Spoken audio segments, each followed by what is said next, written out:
Une chose qui est acquise au moment où on démarre le déconfinement, c'est que l'impact économique sera historique avec un recul du PIB en 2020 de l'ordre de 10%.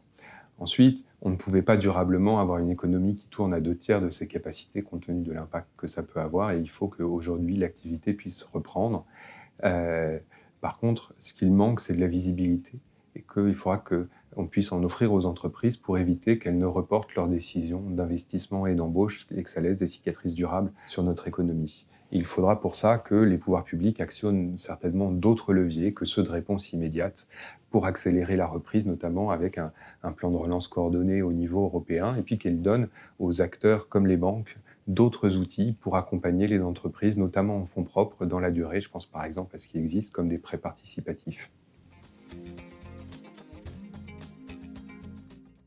Depuis le premier jour, le Crédit Mutuel est partie prenante de la deuxième ligne de défense. Au quotidien, nos 60 000 collaborateurs en France sont mobilisés et 95% de nos points de vente sont restés ouverts. Aujourd'hui, nos agences sont prêtes à accueillir du public dans un cadre, je dirais, presque à la normale, mais sécurisé dans l'intérêt de tous. Et c'est pour ça, par exemple, nous demanderons à nos clients de porter des masques. Depuis le départ, nous sommes mobilisés aux côtés de nos clients professionnels et entreprises. Immédiatement, nous avons reporté de 6 mois leurs échéances de crédit. 50% de ces crédits ont déjà été reportés.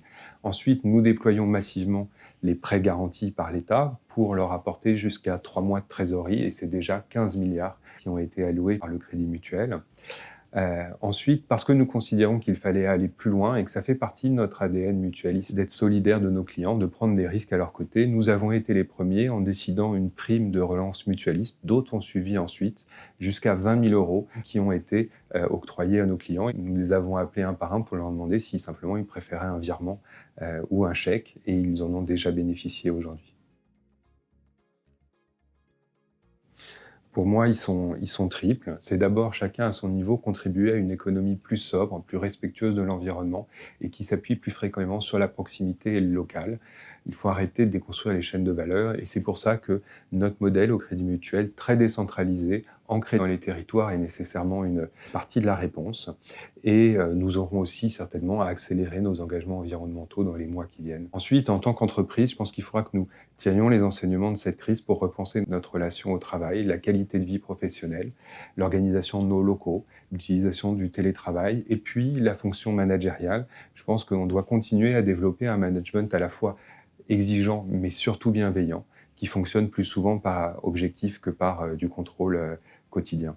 Enfin, en tant que banque, nous allons continuer à capitaliser encore plus largement sur nos deux jambes, le digital et l'humain. Le digital en offrant toujours plus de solutions à distance. Je pense que nous serons amenés à développer des visioconférences avec nos clients, par exemple, mais aussi toujours capitaliser sur l'humain, c'est notre force. C'est quoi l'humain au Crédit Mutuel? C'est d'abord un chargé de clientèle dédié qui vous accompagne dans la durée, qui a une capacité de prise de décision rapide et une compréhension des enjeux locaux, de tout cet environnement, et donc de pouvoir apporter la bonne réponse au cas par cas à chacun de nos clients.